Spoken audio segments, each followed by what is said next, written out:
true genius of Porsche's new GT3, the second coming of the model on the 991 platform, is that even a master will never fully exploit it.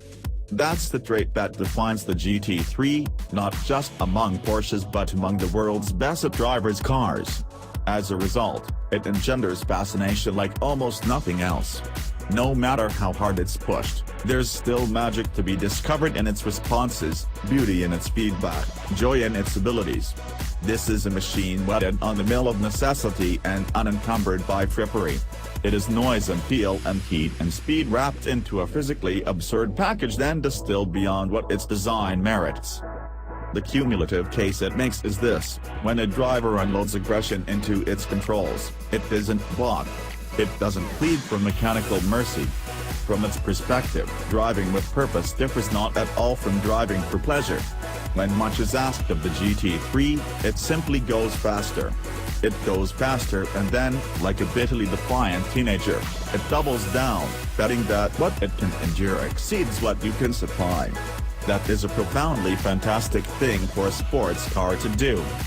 A big part of the latest GT3's magic is conjured by its engine, a wicked, ripping salute to all that is right with flat sixes and natural aspiration. A new version of the 4.0-liter six-cylinder from the now-dead GT3 RS. It replaces the old GT3's 9A1 3.8-liter mill, and this 9,000 revolution per minute stomper is wholly updated and more alive than ever. Compared with both the 9A1 and the 4.0-liter in the GT3 RS, the 9A1.5 has a new crankshaft, valve train design, lubrication system, an intake manifold, and it revs 200 revolutions per minute higher. Larger main and rod bearing journals allow for a stiffer crankshaft, which reduces wear on the front main bearing, the one closest to the rear of the car, by distributing stress more evenly across all bearings. The downside is a crank with different resonance characteristics, which demands a heavier dual-mass flywheel to reduce vibration. A new valve train with finger followers that lacks any kind of hydraulic lash compensation. Porsche says it won't need adjustment in any fewer than 150,000 miles, replaces the old engine's hydraulic lifter-equipped heads, eliminating the higher oil pressure and volume needed to operate the hydraulic lifters, together with lower rate valve springs, improves both response and efficiency. The engine's dry sump system uses 7 scavenge pumps and a new pressure pump for lubrication. A redesigned plastic intake manifold adds a second flap to boost torque and response at low and mid-range engine speeds. At 500 horsepower and only 339 pounds-to-foot of torque, it is, by supercar standards, a relative wimp. Until you actually step on the accelerator. If ever there were a case for words before numbers, this is it. There's more character lurking in this engine's final 1,000 revolutions per minute than there is in the entire rev range of the turbocharged engines powering various competitors. It's unapologetic about its racing heritage and doesn't brook driving mistakes without retribution. Neither does it try to thunderhead up to work like a turbo engine. Miss an apex, slide wide, or drop a wheel and you're not getting that time back. There's no crutch here, no papering over your errors. If you're uncomfortable above 6,000 revolutions per minute, this isn't your Porsche. Because this is an engine that won't stop pulling until your cochlea burst into flame. This is an engine bred for Daytona, Sebring, and Le Mans, and it makes you earn everything you get. Oh, and the GT3 also is available with 3 pedals. Porsche, in a move that reverses the performance at all cost ethos introduced with the first dual-clutch only 991 GT3 for 2014, throw enthusiasts a bone in version 2.0. But like the electrifying 911R before it, the 991.2 GT3 gets only 6 cogs, which saves about 7 pounds relative to the 7-speed manual found in other 911s. It also gets reinforced shift stops and a gear lever that's 0.8 inch shorter. Porsche, with the straight face, offers the stick as a no-cost option. The 7-speed PDK dual-clutch automatic, which shares the manual's ratios in its first 4 gears, is standard. Both transitionals incorporate limited slip differentials, which is electronically controlled with the PDK.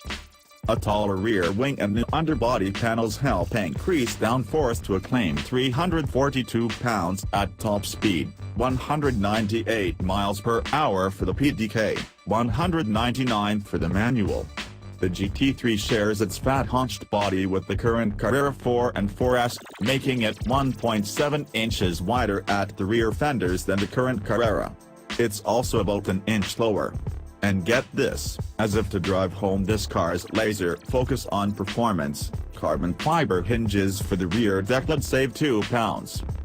Michelin Pilot Sport Cup 2 tires in standard 911 Carrera S sizes, 245 up front, 305 out back, were fitted to every example we drove, although Dunlop Sport Max Race 2 rubber also is homologated for the car. The steering is relatively light and supremely direct but lacks communication as understeer approaches.